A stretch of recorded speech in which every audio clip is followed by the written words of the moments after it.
저녁으로 이렇게 바람도 선선하고 이제 귀뚜라미도 울고 가을이 온 것 같습니다. 느끼십니까? 예, 아름다운 밤입니다. 네, 우리 각실 그리고 온라인으로 드려지는 우리 좌우에 계신 분들에게 주님 때문에 아름다운 밤입니다. 이렇게 한번 고백했으면 좋겠습니다. 네. 네, 감사합니다. 네. 주님 때문에 아름다운 밤입니다. 네.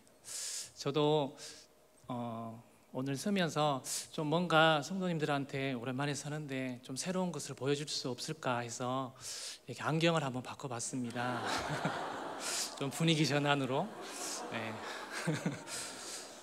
네, 제가 선택한 건 아니고요. 저는 이렇게 고르는 감각이 좀 떨어집니다. 제 옆에 있는 미나 전도사님이 미나 전도사가 이렇게 저의 모든 이 몸과 이런 것들은 다 데코해 줍니다. 그래서 네, 그래서 선택해 줘서 이렇게 했는데 학생들이 지나가면서 전도사님 잘 어울려요 이렇게 말할 때 마음이 흡족하더라고요. 이렇게 역시 잘 선택해 줬구나 하면서 참 감사하더라고요. 예, 뭔가를 맡기는 것은 참 편한 것 같아요. 제가 근심 걱정하지 아니하고 맡길 때 마음도 편하고 편하게 이렇게 저도 이렇게 생활할 수 있는 것 같습니다. 우리의 신앙도 결국은 하나님께 맡기는 것입니다. 오늘 시편 32편은요 죄의 용서함을 받은 사람의 복을 말하고 있습니다. 오늘 제목이 용서를 구할 때 회복되는 참된 복이라는 제목을 가지고 오늘 성도님들에게 말씀을 나누도록 하겠습니다. 이 세상에 죄가 없고 완전한 의인이라는 사람은 우리가 살아가면서 찾아보기가 힘이 듭니다. 은혜 안에 사는 것은 죄의 용서함을 받는 것을 말하는 것입니다. 이것을 우리는 복이라고 말합니다. 죄성을 이야기하기 위해 등장하는 다양한 표현들이 나오는데요, 오늘 본문에서 이렇게 말합니다. 허물, 죄, 마음의 간사함, 정죄함을 당하지 않는 자는 복이 있다고 이렇게 말하고 있습니다. 죄와 허물의 사함을 얻는 그것은 다른 복을 받기 위한 전제 조건이 된다고 본문의 시작과 함께 말씀하고 있습니다. 여기에서 말하는 허물은 중대한 죄를 말하고 있는데 여기에 가까운 말은 허물, 즉 반역하는 것을 말하고 있습니다. 하나님의 말씀을 알면서도 고의적으로 의도적으로 하는 것을 말합니다. 이것은 곧 무엇을 말할까요?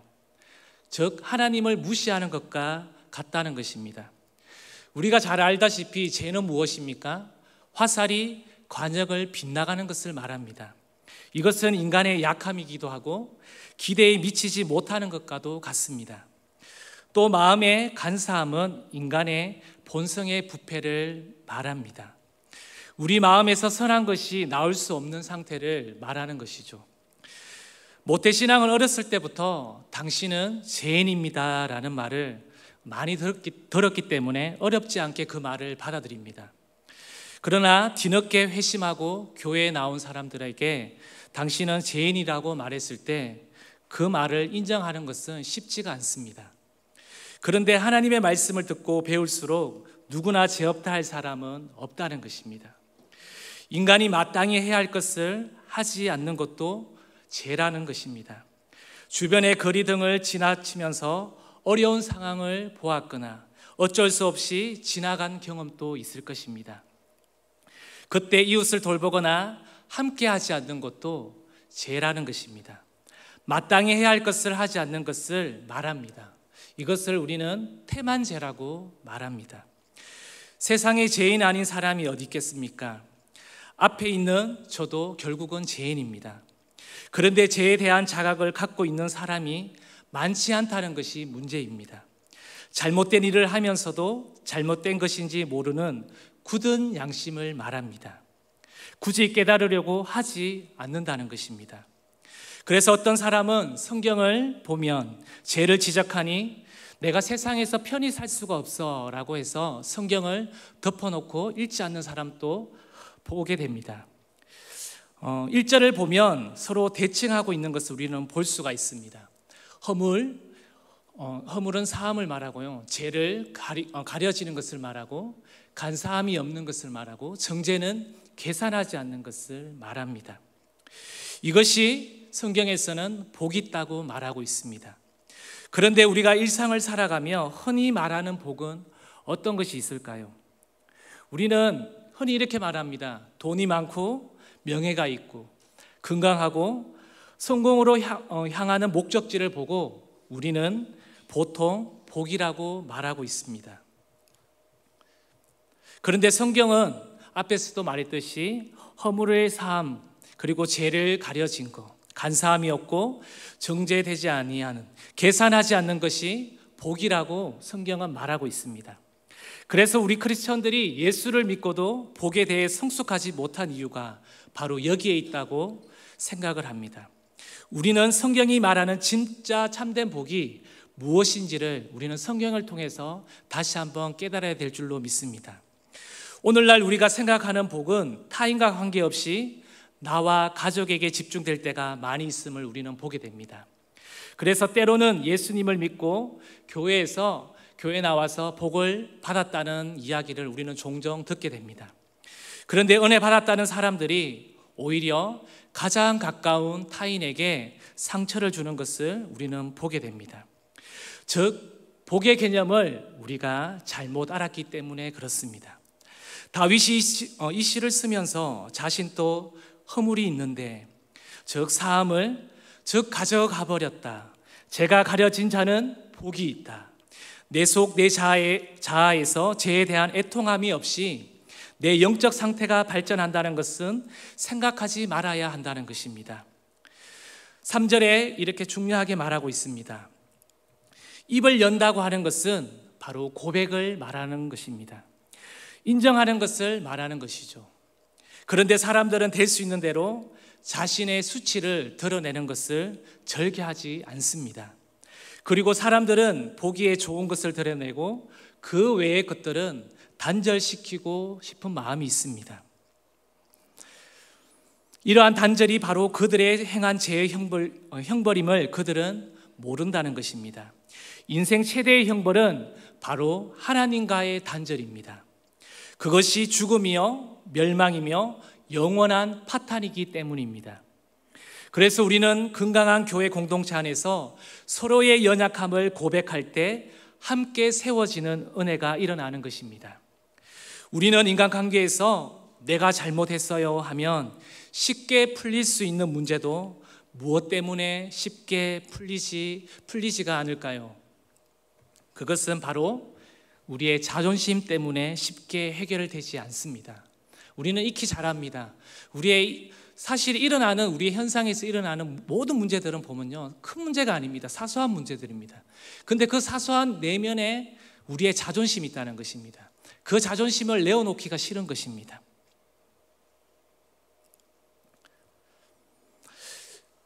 정신과 육체는 밀접한 관계를 맺고 있습니다. 잠을 못 잤는데도 내가 즐겁고 보람된 일을 하면 덜 피곤합니다. 육체가 피곤하지가 않습니다. 또 금식을 하여 힘이 없는데도 영이 맑아지는 것을 우리는 한 번쯤 경험해 보았을 것입니다. 그런데 사람이 보람되지 못한 일을 하면 정신적으로 피폐해지게 됩니다.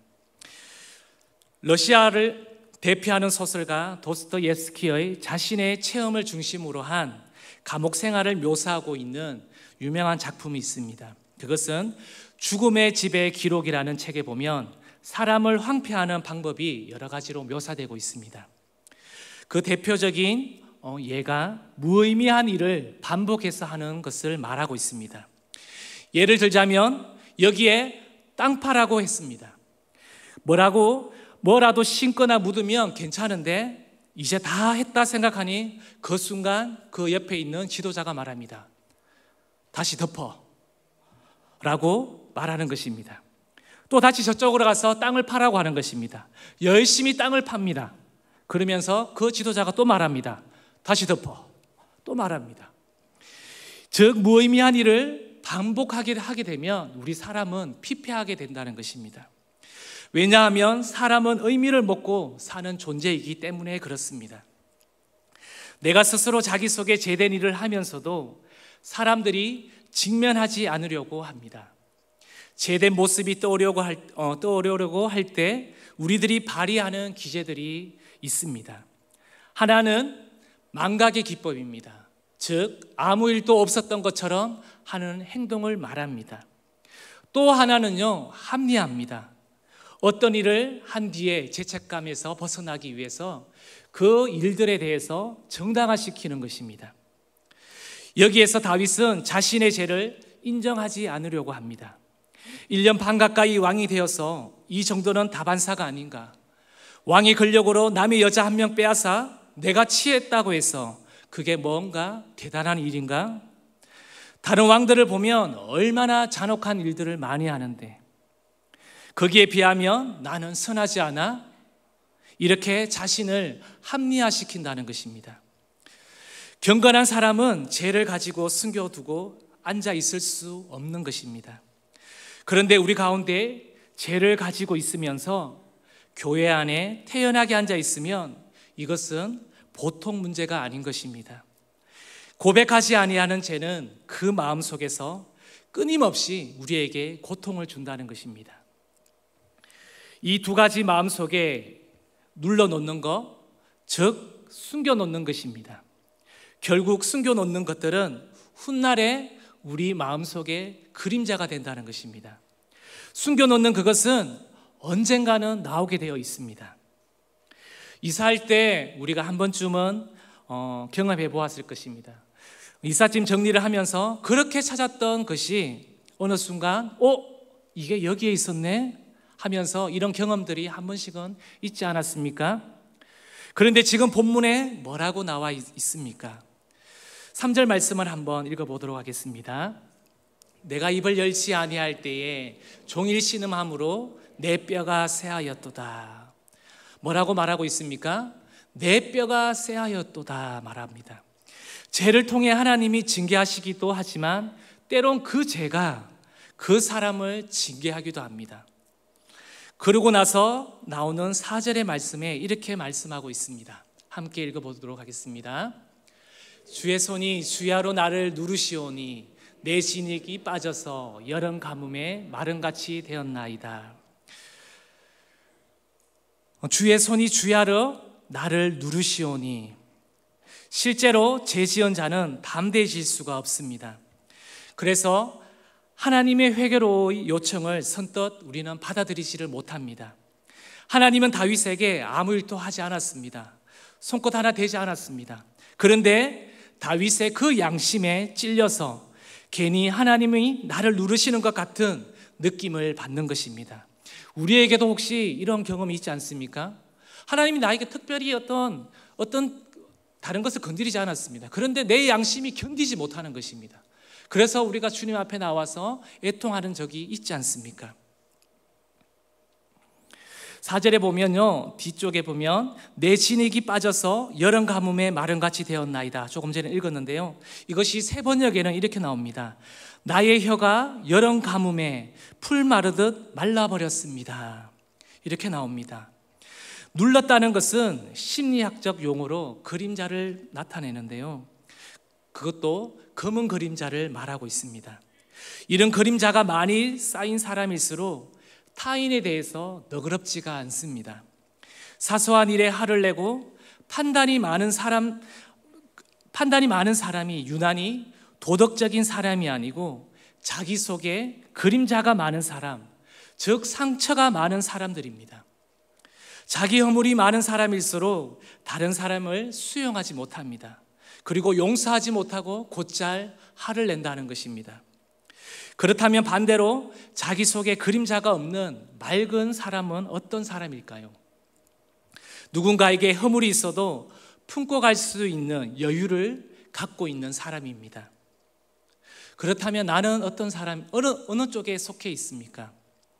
마른 뼈같이 내 진액에 빠지는 사람이 바로 연약한 인간의 모습인 것입니다. 우리는 살아가면서 내 마음속에 내 진액이 빠지는 듯한 그러한 삶이 우리의 인생 가운데서 계속해서 우리는 걷고 있다는 것입니다.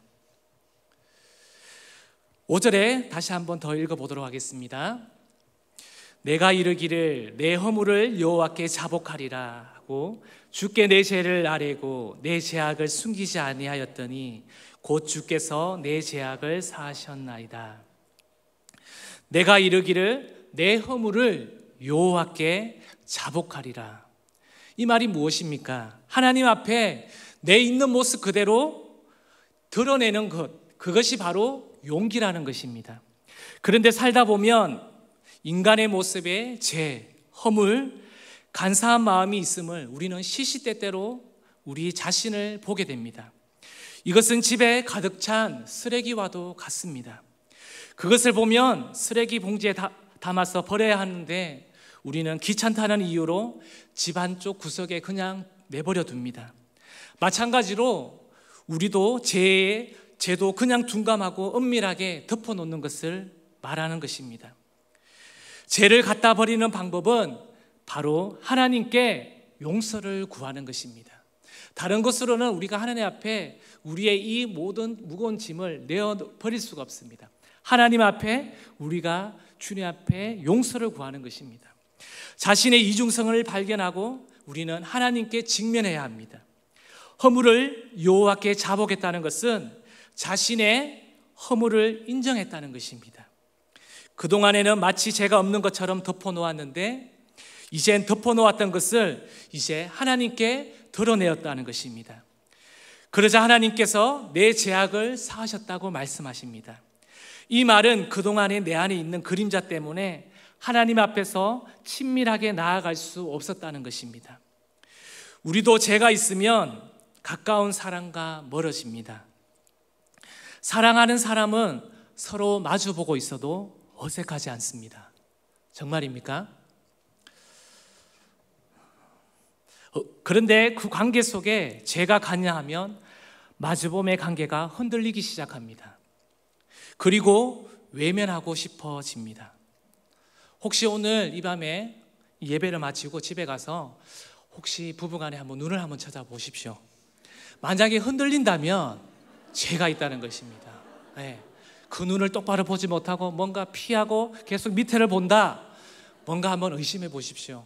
그 자리에서 당장 회개하십시오라고 말해 주시면 됩니다. 지금 나는 부부의 관계의 마주보면 어떠한지를 한번 바라봤으면 좋겠습니다. 또 자녀와의 마주보면 어떤지 한번 바라봤으면 좋겠습니다. 우리 드림센터에 있는 우리 자녀들은 또 부모님을 바라볼 때 바로 바라볼 수 있는지를 한번 우리는 생각해 보았으면 좋겠습니다. 그런데 그 죄가 이제 청산되었다고 말합니다. 그러면 다시 서로 우리가 다시 서로 마주보게 되고 친교가 회복됩니다. 이것이 회복되면 우리 안에 천진함이 우리 안에 생기게 된다는 것입니다. 이것을 경험하고 나니까 시인은 6절에 이렇게 말씀하고 있습니다. 우리 6절 말씀을 읽어보겠습니다. 이로 말미암아 모든 경건한 자는 주를 만날 기회를 얻어서 주께 기도할지라. 진실로 홍수가 범람할지라도 그에게 미치지 못하리이다. 시인은 이렇게 계속해서 말하고 있습니다. 그리고 난 뒤에 다른 사람을 그 생애의 자리에, 기쁜 자리에, 그 자리에 초대하고 있다는 것입니다. 주님을 만날 기회는 언제일까요? 주님을 만날 기회는 바로 내일, 모레가 아니라요, 바로 지금 이 순간입니다. 히브리서 3장 13절 우리 한번 말씀 읽어보도록 하겠습니다. 오직 오늘이라 일컫는 동안에 매일 피차 근면하여 너희 중에 누구든지 죄의 유혹으로 완고하게 되지 않도록 하라. 성도의 거룩한 삶은 내일 주님을 만나는 것이 아니고 바로 지금, 바로 이 순간입니다. 지금 코로나로 인해서 어린 자녀와 함께 온라인으로 예배드리는 성도님들도 계십니다. 또 성도님들의 영적 상황들을 어떤지 저는 잘 알 수가 없습니다. 온라인으로 드린다고 해서 내 신앙이 지금은 어쩔 수 없어라고 합리화시킬 수는 또한 없다는 것입니다. 내 육신이 안주하지 않도록 영적 발버둥침이 우리 가운데 있어야 될 줄로 믿습니다.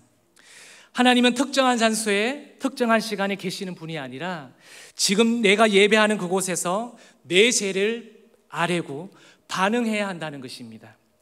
아마 절실한 상황들을 경험해 본 사람들은 지금 아무런 문제가 없어라고 하는 사람들에게 권고해 주고 싶은 말들이 있을 것입니다. 즉 오랫동안 담배를 피워온 사람에게 몸에 문제 없어라고 장담했던 사람이 어느 날 속이 답답하고 기침 가래가 끊이지 않아 병원에 갔는데 폐암 말기라고 말할 때 이 사람은 자신이 가장 아끼고 사랑하는 사람에게 이 담배의 위험성에 대해서 두렵고 떨림으로 권고해 주지 않겠습니까? 그것은 결국 지금 우리의 허물을 고백하라고 하는 것과 마찬가지인 것입니다. 그래야지 어떻게 된다고 성경은 말합니까? 주의 손이 나를 누름같이 내 진액이 빠져서 여름 가뭄에 마름같이 되었다고 말하고 있는데, 이것이 벗겨질 때 우리 가운데에 다시 한번 어린아이와 같은 천진함과 유머들이 새롭게 유입된다는 것입니다. 결국 경건한 사람의 특징은 죄를 가슴에 두고 가만히 있지 못하는 사람입니다. 우리에게도 이런 마음이 있기를 소망합니다. 이렇게 그 죄를 고백하고 나니 7절에 다윗은 계속해서 고백합니다. 7절 말씀을 읽어보도록 하겠습니다. 환난에서 나를 보호하시고 구원의 노래로 나를 두르시리이다. 그전에는 이 시인이 죄로 인해서 나를 벌하시지 않을까 두려워했을 텐데, 이렇게 하나님께 자신의 죄를 고백했더니 징벌이 아니라 나를 안아주시는 것이라고 말하고 있습니다. 진짜 하나님께 용서를 구하고 돌아온 사람들에게 하나님께서는 계속해서 이렇게 말씀하십니다. 8절 말씀입니다. 내가 내 갈 길을 가르쳐 보이고 너를 주목하여 훈계하리로다. 가야 할 길을 가르쳐 주시고 지시해 준다는 것입니다. 이런 큰 복이 어디 있습니까? 내가 주님 앞에 토설하고 나니까 내가 그전에 보이지 않았던 그 길들이 하나님께서 새롭게 보여주신다는 것입니다. 진짜 양은 목자의 소리를 듣습니다. 즉 하나님이 우리를 눈여겨보시고 좋은 자가 되어주셔서 바른 길로 인도하신다는 것입니다. 바라봄에 두 가지의 눈빛이 있습니다. 그것은 두려움과 인자함의 눈빛입니다. 죄를 짓고 있을 때 느껴지는 것은 하나님의 눈빛이 죄 지은 사람들에게는 두려움으로 다가옵니다. 그런데 죄 용서함을 받은 사람이 느끼는 하나님의 눈길은 무엇으로 다가올까요? 인자한 눈빛으로 다가온다는 것입니다. 하나님의 눈길이 달라지는 것일까요? 아닙니다. 그 눈길을 대하는 다윗의 태도가 달라진 것입니다. 하나님은 똑같이 그 자리에 서 있었습니다. 그것을, 그 죄의 문제에 대해서 바라보는 우리의 모습이 달라졌다는 것입니다. 그래서 시인은 계속해서 권고하고 있습니다. 9절 말씀입니다. 무시한 말이나 노새같이 되지 말지어다. 굴레로 단속하지 아니하면 너희에게 가까이 가지 아니하리로다. 우리가 사람들 중에 고집 센 사람들을 보고 짐승을 비유할 때 혹시 어디에 비유하는지 아십니까? 바로 당나귀 고집이라고 우리는 보통 당나귀에게 비유를 합니다. 그래서 노새는 스스로 채찍과 꾸지람을 불러들입니다. 그러니 너희들은 나귀처럼 제갈과 굴레로 움직임을 당함을 받지 말라는 것입니다. 인간의 고집은 이성, 양심, 애정 등을 메마르게 한다고 하는데, 그것이 바로 연약한 인간의 모습입니다. 권고를 받아들이지 않는 사람, 자기의 죄를 하나님께 토설하지 않는 사람을 가리켜 다윗은 이렇게 말합니다. 10절에 앞부분에 뭐라고 나오냐면요, 악인이라고 말합니다. 너무 무서운 말입니다.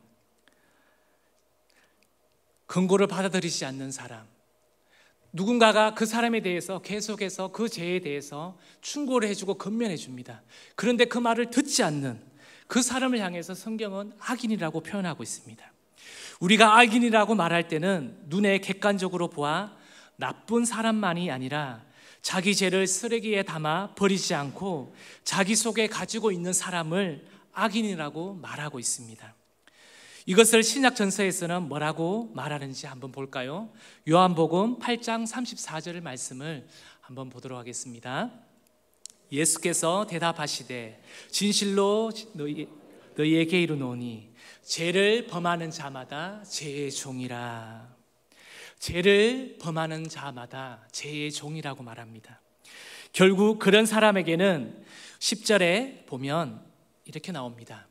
악인에게는 많은 슬픔이 있으나 여호와를 신뢰하는 자에게는 인자하심이 두루리로다, 이렇게 말합니다. 그러나 그 뒤에 이렇게 계속해서 말하고 있습니다. 10절 후반절에 여호와를 신뢰하는 자에게는 인자하심이 두루리로다 라고 말합니다. 결국 우리의 연약함과 죄됨을 주님께 아뢰고 신뢰하며 믿고 맡기는 것입니다. 어떤 신학자가 이렇게 말했습니다. 하나님의 부력을 신뢰하라. 어떤 사람이 물에 빠져 들어가고 있는데 물에다 몸을 맡기면 우리 몸이 물에 뜨는 것 같습니다. 그런데 우리는 물속에 빠져들지 않기 위해서 허우적거리다가 더 물에 빠지는 것을 우리는 한 번쯤 경험해 보았을 것입니다. 우리가 하나님을 신뢰하면 어려운 가운데서도 우리를 부력처럼 떠받쳐 하나님께서 이렇게 올린다는 것입니다. 우리가 마지막 11절 말씀을 한번 보기를 원하는데요. 하나님께서 용서를 구한 후 회복하는 참된 복인 찬양으로의 초대의 말씀이 이제 11절 마지막 말씀에 이렇게 표현하고 있습니다. 우리 다 같이 읽어보도록 하겠습니다. 의인들아 여호와를 기뻐하며 구할지어다. 마음이 정직한 너희들아 다 즐거이 외칠지어다. 여기에서 너희 의로운 사람, 정의로운 사람을 말하는 것이 아닙니다. 죄의 용서함을 받은 사람, 허물의 가리움을 받은 사람을 말하고 있습니다. 이러한 사람은 죄를 전혀 안 짓는 사람이 아니라 죄를 짓기는 하지만 그 죄와 직면할 수 있는 용기 있는 사람을 말하는 것입니다. 그래서 그들에게 요구하고 있는 것은 여호와를 기뻐하고 즐거워하라는 것입니다. 더 나아가서 즐거이 외칠지어다 라고 말합니다.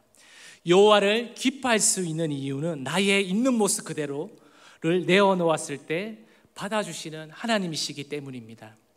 우리 인간은 살아가면서 죄를 지을 수도 있고 실수도 많이 합니다. 그렇다고 그 실수 때문에 내 속에 가두어 두게 되면 앞에서도 말했듯이 그 그림자가, 그 상처가 계속해서 쌓인다는 것입니다. 마귀의 속삭임은 정죄로 인해 죄를 지을 때마다 우리에게 이렇게 속삭입니다. 너 이렇게 거분께 돌아가는 것은 너무 위선이야. 이렇게 하는 건 너 하나님을 경외하는 것이 아니야 라고 이렇게 속삭입니다. 그리고 다시 하나님 앞에 다가설 수 있기 위해 무언가 그 일에 대해서 합당한 일을 해야 한다고 마귀는 계속해서 우리에게 속삭입니다. 그런데 하나님의 방법은 그것이 아닙니다. 그냥 내 실수와 죄를 가지고 하나님 앞에 내 입을 열어 놓으면 된다고 오늘 1절, 2절 말씀 가운데 계속해서 우리에게 말씀해 주고 있습니다. 이것이 오늘 본문 다윗이 우리에게 가르쳐 주는 것입니다. 이제 말씀을 정리하겠습니다. 오늘 다윗이 1절에 말씀했듯이 바로 죄 용서함을 받는 사람은 복이 있다고 말하고 있습니다. 우리가 가졌던 이전에 가졌던 복의 개념들, 성공이라든지 내가 남들보다 더 잘 되고 내가 많은 돈을 가지고 좋은 곳에 내가 누리면서 사는 것이 진정한 복이 아니라, 그것이 복의 근원이 아니라 바로 죄 용서함을 받는 이것이 진정한 복이라고 성경은 말하고 있습니다.